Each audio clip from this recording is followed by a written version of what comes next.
നമസ്കാരം അഡ്വക്കേറ്റ് പ്രശാന്തി കുറുപ്പ്. സർ, CPM-ലെ വിഭാഗീയത രൂക്ഷമാവുകയാണ്. സാധാരണ വളരെ സുഗമമായി നടക്കുന്ന സമ്മേളന കാലയളവാണ് CPM-ന്. പക്ഷെ ഇത്തവണ അത് വലിയ രീതിയിൽ പ്രശ്നങ്ങളാകുന്നു. ജില്ലാ സമ്മേളനങ്ങളിലേക്ക് കടക്കാനിരിക്കെ ഈ ഇറങ്ങിപ്പോക്ക് പതിവാകുന്നു പലയിടത്തും. അത് സമ്മേളനങ്ങളിൽ നിന്നല്ല, പാർട്ടിയിൽ തന്നെ അങ്ങ് ഇറങ്ങിപ്പോക്ക് പതിവാകുകയാണ്. അത് അമ്പലപ്പുഴയിലും പാലക്കാടും പത്തനംതിട്ടയിലും തിരുവനന്തപുരത്തും ഒക്കെ നമ്മൾ കണ്ടു. തിരുവനന്തപുരത്താണ് ഏറ്റവും ഒടുവിലായി കണ്ടത്. അവിടെ മംഗലപുരത്തെ മുൻ ഏരിയ സെക്രട്ടറി മധു മുല്ലശ്ശേരി ഇറങ്ങിപ്പോയി. CPM നാണക്കേട് ഒഴിവാക്കാൻ വേണ്ടി പുറത്താക്കിയതായി പിന്നീട് പ്രഖ്യാപിച്ചു. മധു മുല്ലശ്ശേരി എന്തായാലും BJP-യിലേക്കാണ്. അത് സന്ദീപ് വാര്യർ പോയതിന്റെ ഒരു ക്ഷീണം തീർക്കാൻ കൂടിയായിരിക്കും. വളരെ രാജകീയമായ ഒരു വരവേൽപ്പാണ് മധു മുല്ലശ്ശേരിക്ക് ലഭിച്ചത്. കാരണം ഹൈ പ്രൊഫൈൽ ആളുകളാണ് വീട്ടിൽ നേരിട്ടെത്തി BJP-യിലേക്ക് സ്വീകരിച്ചത്. അതിൽ സുരേഷ് ഗോപി ചെന്നു, ജില്ലാ അധ്യക്ഷൻ VV രാജേഷും ഒപ്പം തന്നെ V മുരളീധരനും ഒക്കെ ചെന്നു. BJP സംസ്ഥാന അധ്യക്ഷൻ അംഗത്വം നൽകി ഔദ്യോഗികമായി സ്വീകരിക്കുമെന്നും അറിയാൻ സാധിക്കുന്നുണ്ട്. എന്താണ് ശരിക്കും CPM-ൽ സംഭവിക്കുന്നത് എന്നുള്ളതാണ് ഇന്നത്തെ നമ്മുടെ ചർച്ചാ വിഷയം എന്ന് തോന്നുന്നു. കാരണം ഈ ഉൾപാർട്ടി ജനാധിപത്യം ഒക്കെ ഇല്ലാതായതുപോലെ ഈ തമ്മിലടി എങ്ങനെ ഇങ്ങനെ പരസ്യമാകുന്നു, ഈ CPM-നെ വലിയൊരു നാണക്കേടിലേക്ക് കൊണ്ടുപോകുന്ന രീതിയിൽ കാര്യങ്ങൾ കൊണ്ട് ചെന്നെത്തുന്നത് എങ്ങനെയാണ്? CPM-ലെ പ്രതിസന്ധിയെ പറ്റി പറയുമ്പം ഒരു പഴയ പഴഞ്ചൊല്ലുണ്ട്, എംബ്രാൻ അല്പം കട്ടുമുടിച്ചാൽ അമ്പലവാസികളൊക്കെ കക്കും. അപ്പം അത് കുറച്ചുകൂടി നമുക്ക് ഭംഗ്യന്തരേണ പറഞ്ഞാല് യഥാ രാജ തഥാ പ്രജ. അപ്പം CPM-ല് ഇത് പ്രാദേശിക തലത്തിലോ ഏരിയ തലത്തിലോ അല്ല യഥാർത്ഥത്തിൽ പ്രശ്നങ്ങളുള്ളത്. CPM-ന്റെ സംസ്ഥാന തലത്തിൽ തൊട്ട് താഴെ തട്ടിൽ വരെ പ്രശ്നങ്ങളുണ്ട്. അത് പ്രധാനമായിട്ടും ഈ CPM-ലെ വിഭാഗീയതയും അസംതൃപ്തിയും പുകഞ്ഞ് നിൽക്കുന്നത് കഴിഞ്ഞ പിണറായി വിജയന്റെ രണ്ടാം മന്ത്രിസഭയുടെ കാലഘട്ടത്തിൽ കുറച്ചുപേരെ അർഹര് ആയിട്ടുള്ള പലരെയും, സുധാകരൻ അടക്കം തോമസ് ഐസക് അടക്കമുള്ള പലരെയും ഒരു പരിധിവരെ വെട്ടിനിരത്തി എന്ന് പറയാം. പക്ഷെ അതിന് മനോരമയോ ഒന്നും പണ്ട് എവിടുവഴിയേലും ഒരു ചെറിയ വെട്ട് വന്നു കഴിഞ്ഞാൽ വെട്ടിനിരത്തി എന്ന് പറയുന്ന മലയാള മനോരമ പോലും അത് വെട്ടിനിരത്തലായി കണ്ടില്ല എന്നുള്ളതാണ്, അല്ലെ വെട്ടിനിരത്തലായി റിപ്പോർട്ട് ചെയ്തിട്ടില്ല എന്നുള്ളതാണ് അതിനകത്തിലെ ഒരു നമുക്ക് കൗതുകം തോന്നുന്ന ഒരു കാര്യം. നമുക്ക് സംസ്ഥാന സെക്രട്ടറി MV ഗോവിന്ദൻ മാഷ് സാധാരണ ഒരു മാഷാണ്. മാഷ് വടിയെടുക്കുന്നുണ്ട്. പക്ഷേ മാഷ് വടിയെടുത്ത് കൂടെ അണികളെ വരുത്തുന്നെങ്കിലും ഈ മാഷിന്റെ വടിയൊന്നും ഒരു കുട്ടികൾ അനുസരിക്കുന്ന ലാഘവത്തോട് പോലും, അല്ലെങ്കിൽ കുട്ടികൾ മാഷുമാർ വടി കാണിച്ചാൽ വിരളുന്ന ഒരു വിരൾച്ച പോലും, അല്ലെ അതിനകത്തിലുണ്ടാകുന്ന ഒരു ഭയം പോലും അണികളിൽ ഉണ്ടാകുന്നില്ല എന്നുള്ളത് CPM സംസ്ഥാന നേതൃത്വത്തിന് അടുത്ത ഈ മധു മുല്ലശ്ശേരിയുടെ പോക്കോടുകൂടി, മധു മുല്ലശ്ശേരി CPM-ലെ ഒരു വെറും നേതാവ് മാത്രമല്ല, CPM-നെ സംഘടനാപരമായി വളരെ ശക്തിയുള്ള, പ്രത്യേകിച്ച് തലസ്ഥാന ജില്ലയുടെ 2 ടേം ഏരിയ സെക്രട്ടറി ആയിരുന്ന, താഴെ തട്ടിൽ ഇപ്പൊ ബ്രാഞ്ച് കമ്മിറ്റി തൊട്ട് ലോക്കൽ കമ്മിറ്റി സെക്രട്ടറിയായി 2 തവണ ഏരിയ സെക്രട്ടറിയായി ഇരുന്നിട്ടുള്ള ആളാണ് ഈ മധു മുല്ലശ്ശേരി. അയാളുടെ അടക്കമുള്ള ഇപ്പം വളരെ കൊട്ടിഘോഷിക്കപ്പെട്ട് സുരേഷ് ഗോപി അടക്കം ഒക്കെ വന്ന് അയാളെ വളരെ രാജകീയമായ, ലക്ഷ്മി പറഞ്ഞ വാക്ക് കറക്റ്റാണ്, രാജകീയമായിട്ടാണ് അയാളെ എതിരേറ്റത്. അപ്പൊ ഇത് മൊത്തത്തിൽ CPM-ൽ പ്രശ്നമുണ്ട്, CPM-നകത്തിൽ ഒരു സ്ഫോടനാത്മകമായ അവസ്ഥയുണ്ട് എന്ന് പലരും, വിമർശകരടക്കം അല്ലെങ്കിൽ പാർട്ടിയുടെ നേതാക്കന്മാരടക്കം പറയുന്നതിനകത്തിൽ യാതൊരു സംശയവുമില്ല. കാരണം ഇന്നലത്തെ CPM നേതാക്കന്മാരുടെ കോൺഫിഡൻസ് ഇന്നത്തെ പത്രസമ്മേളനത്തിൽ കണ്ടില്ല. ഇന്നലെ CPM-ന്റെ പ്രധാനപ്പെട്ട നേതാക്കന്മാർ, ജില്ലാ സെക്രട്ടറി അടക്കം പറഞ്ഞത് അദ്ദേഹം പോയത് അദ്ദേഹത്തിന്റെ മോനെ പോലും അദ്ദേഹത്തിന് കൊണ്ടുപോകാൻ, കാരണം മോൻ ലോക്കൽ കമ്മിറ്റി മെമ്പറാണ്, മോൻ പോലും കൂടെ പോവില്ല എന്നാണ് പറഞ്ഞത്. പക്ഷെ എല്ലാരെയും ഞെട്ടിച്ചുകൊണ്ട് മധു മുല്ലശ്ശേരി ഇന്ന് മോളെ കൊണ്ടാണ് പത്രക്കാരുമായി സംസാരിപ്പിച്ച്, മോൾ വളരെ വളരെ ഒരു പാർട്ടിയുടെ ഒരു ബാലസംഘത്തിൽ കൂടിയോ അല്ലെങ്കിൽ SFIയിൽ കൂടിയോ ഒക്കെ പൊതുപ്രവർത്തന രംഗത്ത് വന്നിട്ട് ഒരു സഖാത്തി എന്ന വാക്ക് പ്രയോഗിക്കാമോ എന്നറിയില്ല, എങ്കിലും ഒരു സഖാവ് വളരെ വളരെ സരസമായി എൻ്റെ അച്ഛനുണ്ടായ പ്രയാസങ്ങൾ തൊട്ട് CPM-ന്റെ ഇന്നത്തെ അവസ്ഥയെ വളരെ വളരെ ലഘുവായി വിവരിക്കുന്ന ഒരു രാഷ്ട്രീയ സാഹചര്യം നമ്മൾ കണ്ടു. ഇതിനകത്തില് BJP-ക്കാർക്ക് സത്യത്തിൽ BJP നേതൃത്വം ഇതിനെ എങ്ങനെ ഉൾക്കൊള്ളുന്നു, അല്ലെങ്കിൽ BJP നേതൃത്വം ഇവർക്ക് എത്ര പ്രാധാന്യം കൊടുക്കുന്നു, അല്ലെങ്കിൽ ഇവരെ തുടർ കാലുകളിലും BJP-യുടെ മുൻനിര പോരാളികളായി നേതാക്കന്മാരെ നിലനിർത്തുമോ എന്നുള്ളതിനേക്കാട്ടിൽ അപ്പുറത്തേക്ക് ഒരു നിഷ്പക്ഷൻ എന്നുള്ള നിലയിൽ നമ്മൾ വിലയിരുത്തുമ്പോൾ യഥാർത്ഥത്തിൽ BJPയുടെ കേരളത്തിലെ വളർച്ചയിൽ ഉള്ള പ്രശ്നം എന്താണ്? വോട്ട് ഷെയർ ഉണ്ട്, വോട്ടുണ്ട്, അണികളുണ്ട്, നേതാക്കന്മാരുണ്ട്. പക്ഷേ CPM-ലെ ഒരു വിഭാഗം നേതാക്കന്മാർ അല്ലെങ്കിൽ CPM-ലെ പ്രവർത്തകർ BJP-യിൽ എത്തിയാൽ ഉണ്ടാകുന്ന അപകടം യഥാർത്ഥത്തിൽ CPM-ന് അറിയാം. കാരണം ചിട്ടയായ സംഘടനാ രീതി നമുക്കറിയാം. ഒരു പ്രാദേശിക CPM നേതാവ് തൊട്ട് CPM-ന്റെ സംസ്ഥാന സെക്രട്ടേറിയറ്റ് മെമ്പർമാർ വരെ സംസാരിക്കുന്ന ശൈലിയുണ്ട്. ഒരു രാഷ്ട്രീയ പാർട്ടി എന്നുള്ള നിലയിൽ ഇപ്പൊ ഇത്രയൊക്കെ പ്രശ്നങ്ങളുണ്ടെങ്കിലും, ഇത്രയൊക്കെ അതിനകത്ത് ഉൾപ്പോരുകൾ ഉണ്ടെങ്കിലും, ഇത്രയൊക്കെ തമ്മിത്തല്ലുകൾ ഉണ്ടെങ്കിലും, അല്ലെങ്കിൽ വിഭാഗീയത ഉണ്ടെങ്കിലും, പക്ഷെ അവരുടെ ഒരു സംഘടനാ രീതിയുണ്ട്. ഈ സംഘടനാ രീതി ചോർന്ന് BJP-യിൽ എത്തിയാൽ ഇതിന്റെ ചില കളരികൾ ഈ BJP-യിൽ ഇവർ പ്രയോഗിച്ചാൽ BJP അത്ഭുതകരമായ വളർച്ചയിലേക്ക് പോകും. അപ്പം നമ്മൾ പണ്ട് മുതലേ BJP-യുടെ കേരളത്തിലെ വളർച്ചയ്ക്ക് പ്രധാന തടസ്സം BJP-ക്കാർ തന്നെയാണ്. BJP നേതാക്കന്മാര് അവർക്കൊരു ശൈലിയുണ്ട്. അവര് വോട്ട് പിടിക്കാൻ വേണ്ടി അവര് തെരഞ്ഞെടുപ്പ് സമയത്ത് വീടുകളിൽ കയറും, ഭവന സന്ദർശനം നടത്തുക എന്നാണ്.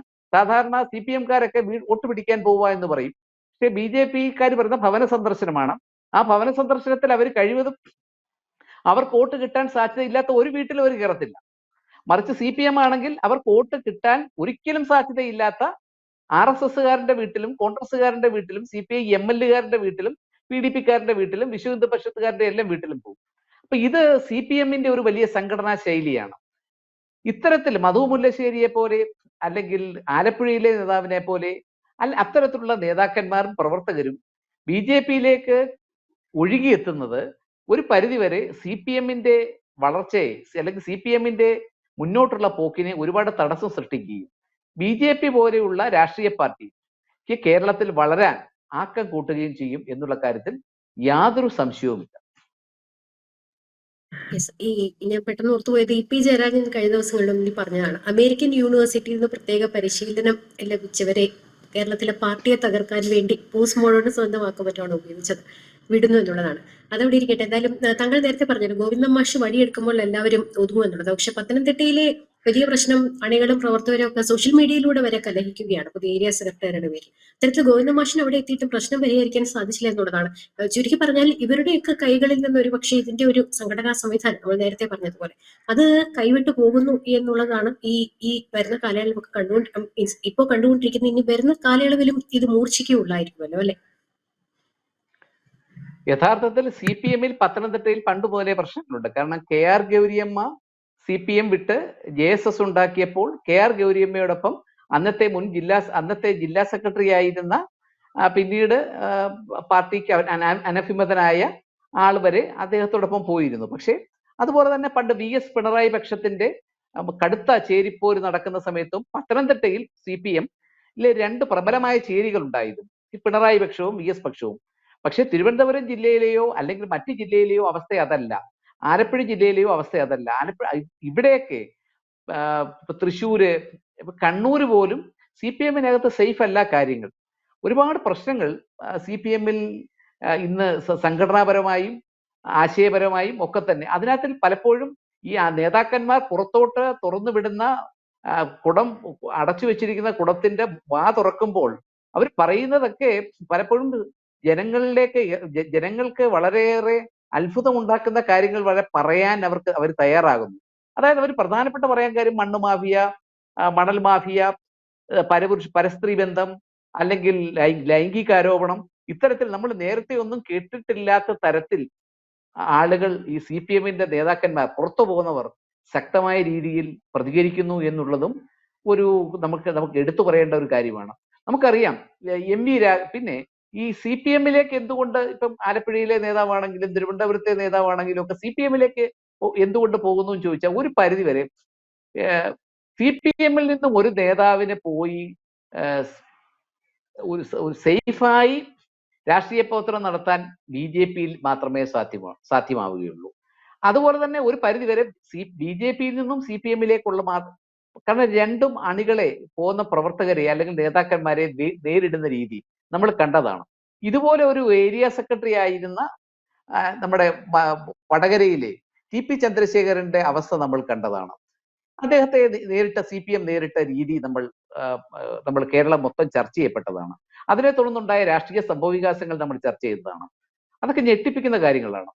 അതുപോലെ തന്നെ എം വി രാഘവനെ അവർ നേരിട്ട രീതി, എം വി രാഘവനെതിരെ വധശ്രമം ഉണ്ടായി, എം വി രാഘവന്റെ പാപ്പിനിശ്ശേരിയുടെ പാമ്പുളർത്തൽ കേന്ദ്രം തീയിട്ട് നശിപ്പിച്ചു.